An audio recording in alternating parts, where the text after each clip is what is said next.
Bonsoir, voici l'analyse technique du CAC 40 pour le 14 octobre.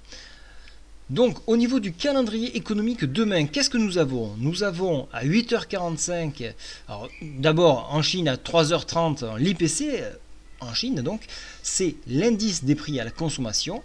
Nous l'aurons pour la France à 8h45 et à 9h pour l'Espagne. Il faudra attendre 11h pour la production industrielle de la zone euro et puis l'après-midi à 14h30 les ventes au détail aux US. Note importante, il y aura également le livre beige. Alors qu'est-ce que c'est que le livre beige? C'est le rapport des conditions économiques que l'on regarde sur les 12 districts des fédéraux donc des États-Unis. Voilà, alors ça sera bien évidemment très important en ce qui concerne la politique monétaire. Alors maintenant, on va regarder cet indice parisien. Vous voyez que le support ici que je vous avais proposé à 4664 a flanché et donc nous sommes venus nous appuyer sur ce support ici, ce support en béton qui est le 61,8% de retracement Fibo sur donc 4608 points. Il a été défendu par les bulles et ça c'est très bien. Cependant, vous voyez que nous évoluons sous ce support là, donc il devient résistance, donc on est dessous la MM7 et donc il va falloir de la force pour le franchir.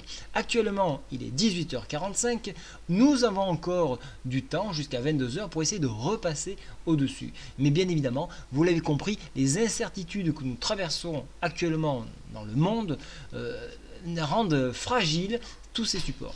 Alors, qu'est-ce qui peut se passer demain donc sur défense des 4666? On va ouvrir une voie en direction des 50% de retracement Fibo qui se situe à 4725 points. Et donc vous l'aurez compris, le support des 61,8% peut être à nouveau retesté sur 4608. Sur enfoncement, on ira chercher la MM20 qui se situe à 4551. Vous voyez que le PTI baisse de jour en jour, il va devenir couvercle, c'est-à-dire qu'il va empêcher les cours d'évoluer si rapidement on ne le franchit pas.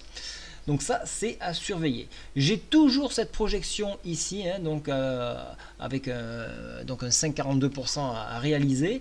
Alors pourquoi elle pourrait se réaliser? Dans la mesure où donc cette cuillère est venue chercher et tester cette ligne de coup, et si on redépassait ce niveau-là, il y a toujours un objectif envisageable sur cet horizon ici. Regardez les indicateurs, ils sont en train de se chercher, la MACD a besoin de consolider, tout comme le stochastique qui se trouve actuellement en surachat.